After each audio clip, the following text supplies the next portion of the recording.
Hello everyone, thanks for tuning in to today's Words of Wisdom. I used this one in the past, but it's so good, I'm gonna do it again as a reminder for our daily nuggets of wisdom. And here I go. It is impossible to have perfect communication between people. You may want to say, I didn't mean that, but people misunderstood me.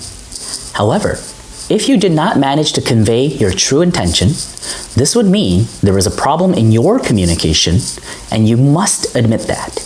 From the True Eightfold Path by Master Ryuho Okawa. Thank you, Lord God. The first sentence, it is impossible to have perfect communication between people. That's true, right? Subjectivity and objectivity is something that I think a lot about when I'm in Happy Science and when I'm learning about Master's teachings. Like, what is true objective truth? What is the true objective reality? Only God knows. Only the Buddha knows, right? And everything that we see, the human beings, we see, what we hear, how we interpret things, are all different and unique for each person.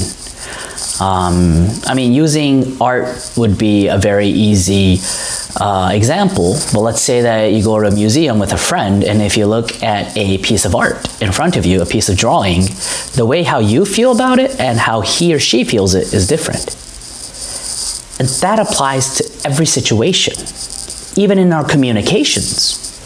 Even if you think that you communicated it in a certain way, that doesn't necessarily mean that the person took it that way, right?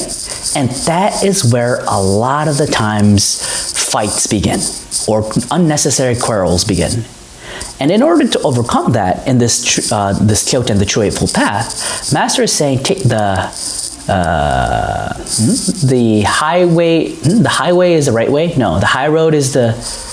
I forgot how the saying goes, but the better way is to reflect on yourself instead of blaming it on others, or instead of trying to make a face-saving excuse. A lot of the times, since we have pride, we would rather say an excuse, come up with an excuse, and that'll be easier for us to get away with when we get into a sour situation in communication. However, that is actually not a great way to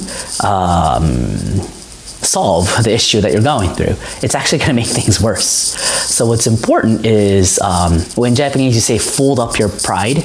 I don't know how you would say that in English, but just kind of like tame your pride.